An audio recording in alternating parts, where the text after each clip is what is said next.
Welcome to the second episode of the Bluesnod Show, and the first thing we're going to talk about is the Champions League final, which Bayern Munich is the champion of Europe after beating PSG in the final by a final score of 1-0. But despite the fact that the final score was only 1-0 in this game, there could have definitely been more goals in this game. In fact, this was probably one of the more entertaining Champions League final I've seen in the past couple of years, where both teams were really going for it. Like, there were times where it was end-to-end action, and both teams who had produced some of the best attack in the world clearly showed in this game. And if it wasn't for both goalkeeper Manuel Neuer and Keylor Navas that was really on their games, we could have easily had a 4-3 or even a 5-4 kind of Champions League final, with the way that both teams just pretty much spent the entire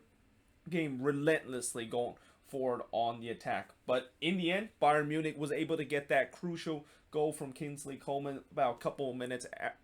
after the second half started, and they are now going to be the champion of Europe for the sixth time in their history, and for the first time ever since they won the Champions League back in 2013. Now, I've also heard there was a lot of rumors that the PSG Ultras was definitely causing trouble after PSG lost that final, and there was definitely a lot of sore loser kind of PSG fans that was damaging properties in the Paris area after PSG lost the final, which to me, well, looks like those French people has endured in terms of the good old American tradition, where when teams, of course, sometimes lose and their fans basically become very rowdy, and sometimes when their team, of course, won a big game like the Super Bowl, they also be a little bit rowdy and kind of start a riot. Looking at you, Philadelphia, of what happened when they, of course, were able to see their Eagles team beat the Patriots, and that Philly was basically in a riot mode after they saw their team won the Super Bowl that year. Now, new boss for Barcelona, Ronald Koeman, have put up a list of names of Barcelona players that will be released in the transfer window and not part of his plan to pretty much just completely overhaul this Barca team. And in terms of the name on this list, unfortunately, Lionel Messi is not one of them, although there's been a lot of talk of the fact that Messi could potentially be leaving the camp now, and that this might finally be the off season where we could see Messi either join another team in Europe, or, as a lot of crazy kind of MLS rumors have talked about, how he could be potentially coming to MLS. I mean, I just think that as much as I wouldn't mind if Messi does come to MLS and maybe join some of the biggest team in this league, like the LA teams or even the Miami team with Inter Miami, I feel like this is kind of still a little bit unrealistic, that unless if an MLS team is going to offer a big amount of money for Messi, that probably is not going to happen in terms of the transfer. Now, one transfer that I think could happen, and speaking of Inter Miami, you know how for the past couple of months they've always rumored with these big European superstar names, and one of the names that they always keep talking about is Luis Suarez potentially coming to MLS. Well, Luis Suarez was one of the names that was on the list as a list of players that is going to be released in the transfer window. And if I'm Inter Miami, and if I'm David Beckham and all the ownership of that team, I would just get on the phone right now to Barcelona and ask them, can we of course have Luis Suarez to come play for us, because this has been a player that they've been talking about getting, and this is definitely going to be the player that they kind of promised their fans, that this is going to be the big European superstar name that we brought in, even though technically they already bought in Matuidi in this. Imagine having Suarez at Inter Miami. Like, I can definitely already see the potential that Inter Miami has after they got that big victory against Orlando City that marked their maiden victory in MLS. But imagine having Luis Suarez in MLS and have this Inter Miami team. This is going to be a very dangerous team, and I'm pretty sure rivals of Inter Miami would definitely not want to have to face an Inter Miami team that has the like of Luis Suarez just absolutely tear up the league. So we shall see whether or not if that is going to be the case. But again, my suggestion for Inter Miami is that if you're going to get that big European superstar player like Luis Suarez, you better get on the phone right now, because this is probably the best opportunity to do that. Now, Liga actually became the first league to restart out of the 5 major European league, and I actually just found this out over this weekend, realizing they actually have their first match day over this weekend. And it's not surprised that Liga decided to restart their league so soon, because they're the only league out of the 5 major European league that decided to pretty much cancel for the rest of the season and did not have a restart like many of these leagues decide to do once the season kind of resumed between May and June. So yeah, they of course are the first league to come back, and of course if you do really miss your European soccer, which again, this season is kind of a little bit weird because technically we're not going to have an off season in Europe, and that in a couple of weeks all these 5 major European leagues like the Premier League, La Liga, and Serie A, and even the Bundesliga is going to pretty much return. But in case if you really missed some of the action, you can always go and tune in League that is already starting their season way earlier than the other 5 major European league that is starting their season. Now, Madden NFL 21 is set to release on Friday, although I know a lot of people have already played this game as part of the early access code, and technically early access is going to be tomorrow for all of those people that was able to buy the MVP edition and able to get the game free days before. But despite the fact that there's definitely a lot of hype around Madden NFL 21, there has already been a lot of negative reviews about this game, and unsurprisingly, the negative reviews has basically come in terms of the Madden 21 franchise mode, which pretty much is like the career mode for FIFA 20, and a lot of people are angry the fact that EA basically did nothing about the franchise mode. And I'm not surprised the fact that they didn't do anything about the franchise mode, because you can clearly see that EA, their priority in terms of these sports game like Madden 21, NHL 21, or even FIFA 21 that is going to be coming out in October, they value Ultimate Team more than any other mode that it is, because that's the mode that's going to earn their money. Like, that's, I usually don't call that the Ultimate Team. I call that the cash cow team, because that is a mode that it just forced people to just spend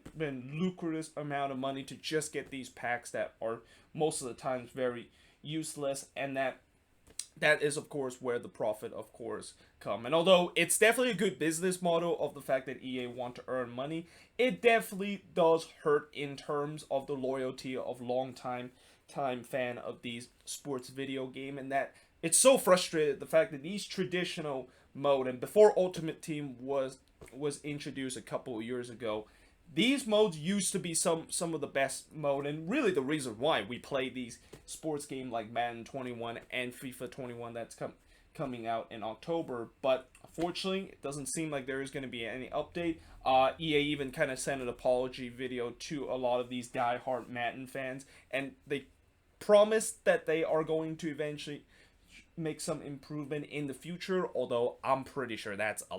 lie, and that's basically them trying to stall times and saying that, you know, we're sorry the fact that franchise modes is not going to improve, but we will maybe wait until later, and then maybe just continue to wait later to see when we're going to improve franchise mode, because of the fact that our priority is clearly on Ultimate Team. But either way, again, already a lot of negative reviews about Madden 21, and a lot of people saying that it's virtually just the same game as the last one. Although they did introduce the Face of Franchise mode, which is pretty much similar to the journey that EA introduced with FIFA 18 and FIFA 19 before, and that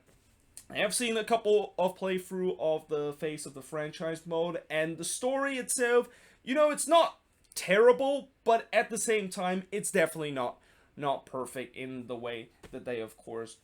decided to create their mode. But obviously EA is trying their best in terms of creating these nice story mode, because they know what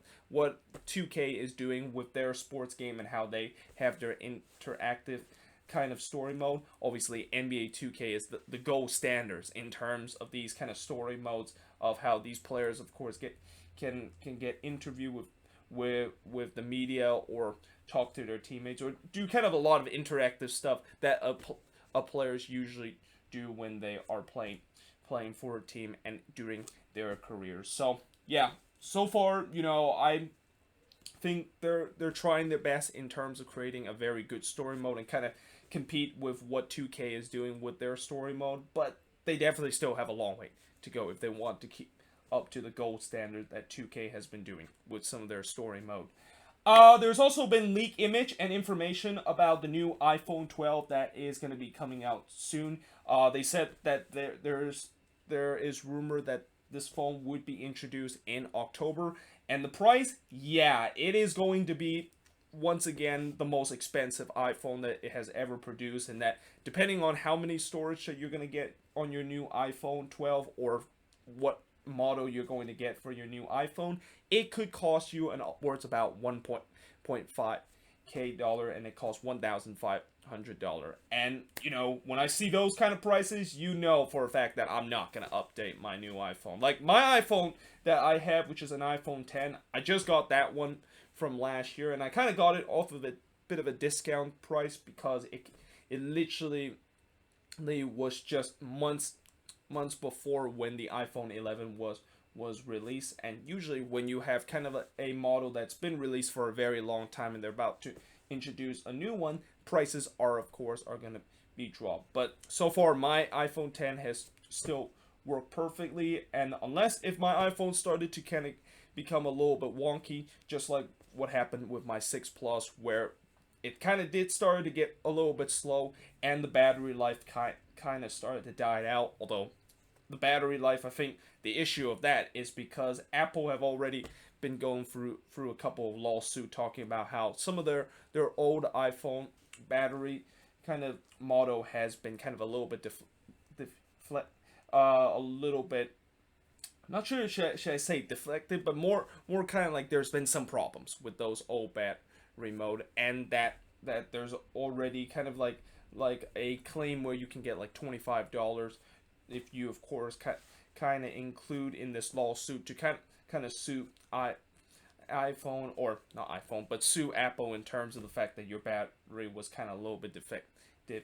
in your older model. But yeah, it'd be interesting to see when exactly they're going to release this new phone, and that I already have seen people make fun of the fact that this new iPhone, one of the interesting feature is that at the back of the phone there's like 4 different camera lenses, and I'm already seeing memes of the fact that those 4 camera lenses look like a stove that you find in the kitchen with the way that it is. But we shall see more detail about this new model in the upcoming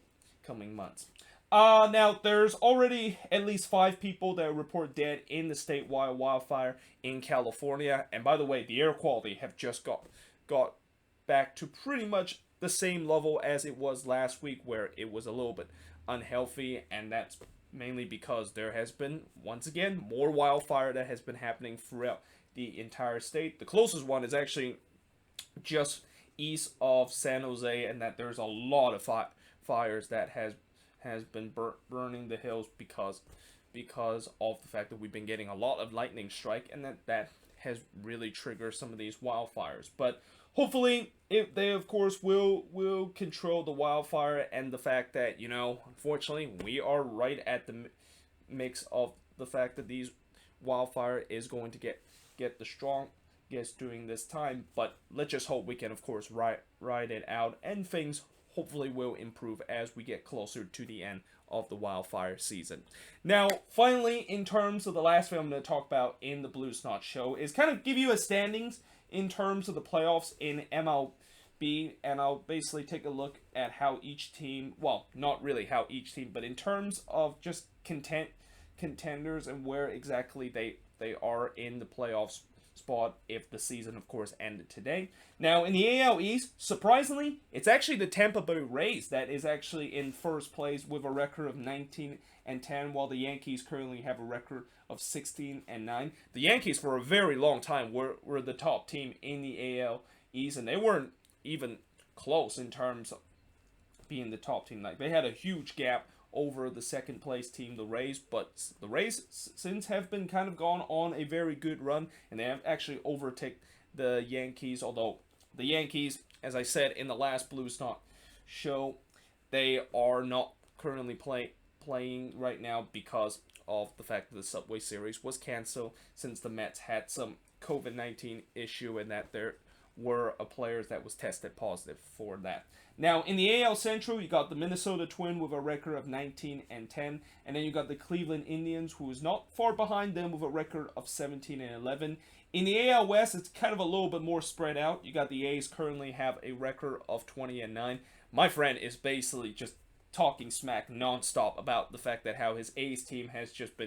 been incredible, and also he has really put a lot of salt into my wounds by talking about that series happened last week, where that was probably the most painful series that I have suffered as a Giants fan in a very long time, with the way that we blew multiple ninth inning lead and also getting absolutely demolished in the final game of the series. But they currently have a record of 20-9, while the Astros, this is actually wrong. They don't have a 15-3 record. They actually have a 15-13 record there. Let me just fix that right there. And the Astros, for a while, they were definitely got off to a bit of an early struggle, although I guess maybe that early struggle has a lot to do with the distraction with the numerous controversy, and that it seemed like every team is really hunting for their heads and want some payback for what happened with the whole stealing sign incident that they had in the last two World Series that they were appearing. Now, in the wild card standing, you got the Chicago White Sox currently with a 17-12 record, and they have a big lead over the Toronto Blue Jays, who's technically tied with the Baltimore Orioles in terms of the last spot of the wild card, with the Blue Jays having a 13-13 record, while the Orioles currently have a 14-14 record. And in fourth place, you got the Detroit Tigers with an 11-15 record. Now, in the NL and in the NL East, unsurprisingly, you got the Braves, who currently have a record of 16-12.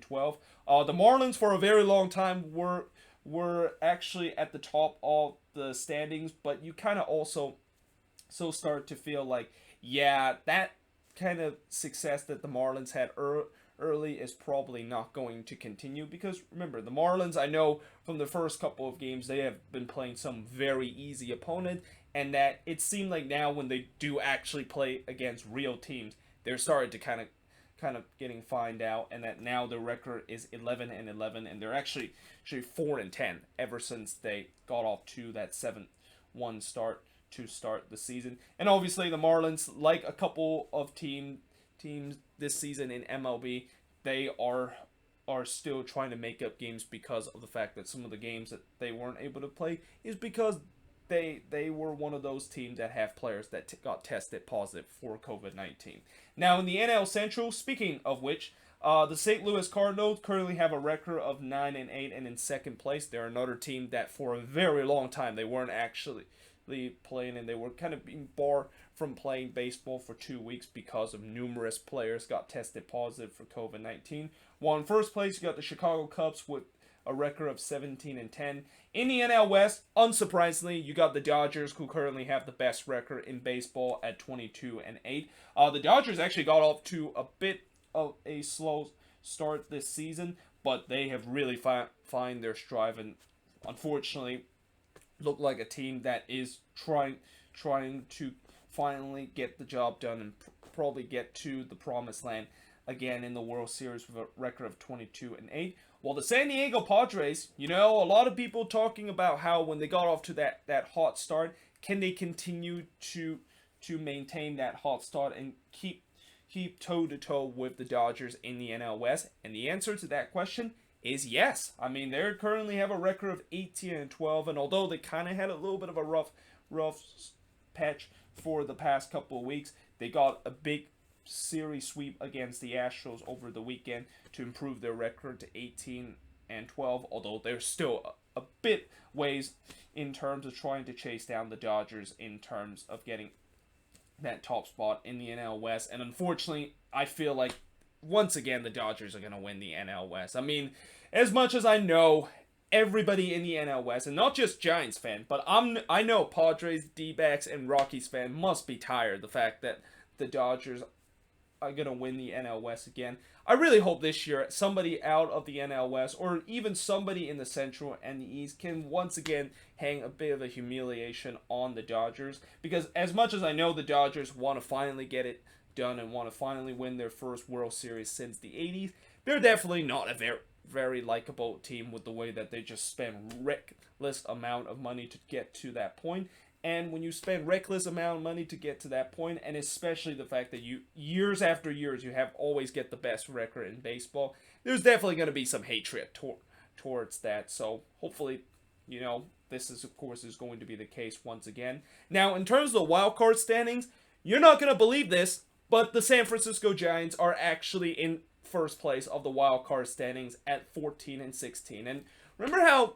a week ago I thought this team was dead and buried and that this was just going to be a long year as part of a deep rebuild that we are in? Well, 1 week later, 6-game winning streak, and we're now at 14-16 and probably could be at 500 if we didn't blow those ninth inning lead in that A's series. But yeah, I mean it's kind of incredible the fact that this team has somehow found its ways to get back into the playoff race. Although, that being said, a lot of these games that the Giants have recently played have been very easy opponent. And this upcoming series against the Dodgers will really test this Giants team and whether or not if they're actually for real or not. And, I know I've also been kind of hard on this Giants team at times, but my biggest concern about this team is the fact that even though they do have an easier schedule in the second half of the season, and that Dodgers series that we're about to play tonight is going to be the last time we're going to be facing the Dodgers, history have shown the Giants have struggled in terms of the second half of the season, or at least for the past couple of years, and I am not going to make the same mistake I did last season, where I kind of got my hopes up after the Giants went on that 18-3 run to get themselves back to 500, and they just absolutely collapsed for the latter part of the season. And I really feel like the reason why the Giants are doing very well isn't really because of the fact that they really want to get back into the playoff race, but it's that all these players that are kind of playing for trade value and want to of course get out of here while the Giants of course get a couple of the prospect. And as much as I know the Giants have done much better recently, I still see them as seller. I mean, I think it will be foolish for this front office to decide to buy a bunch of players and really get up to the luxury, the tax list there, and really think that we're not going to have to sacrifice more prospect for that, because I really think when you're in a deep rebuild like this, you need to get as much prospect as possible and hope that it can pan out in terms of the way that the rebuild they are in, and that when I see this team, I just don't see the fact that they're ready in terms of being a serious playoff contender, and the fact that they of course could contend for the World Series. Now, if they do make it to the playoffs this season, then I'll be happy, because they definitely are way ahead of the schedule of the rebuild. But I really don't want the front office to think that just because we're way ahead of the rebuild, we can just accelerate that by getting rid of some of our prospect, by getting a big name kind of player that we definitely don't need to have right now with the way that we're rebuilding. Now, the Mets currently is in second place with a record of 12-14, while the Rockies and the D-backs currently is third and fourth place in the wild card. The NL West is kind of a little bit tight right now, in that the Giants, who for a long time were the seller of the NL West, well, because of that 6-game winning streak, they have boosted their way all the way up to third place in the standings. And that, there's a couple of teams besides the Padres and the Dodgers that is kind of like right around that 500 record, and it will be interesting to see who exactly is going to get a little bit better in terms of the record, because something tells me the NL West could be one of the division that we could feature at least one wild card team, or even just two wild card teams that will be featured in the playoffs. But yeah, there you have it. That is pretty much it in terms of the Bluesnod Show. Let me know in the comments below what do you think of this episode, and as always, if I didn't include some important topics that's not related to MLS or anything that's related to the world, let me know in the comments below. But yeah, hope you guys enjoy this video, and I will see you guys next time.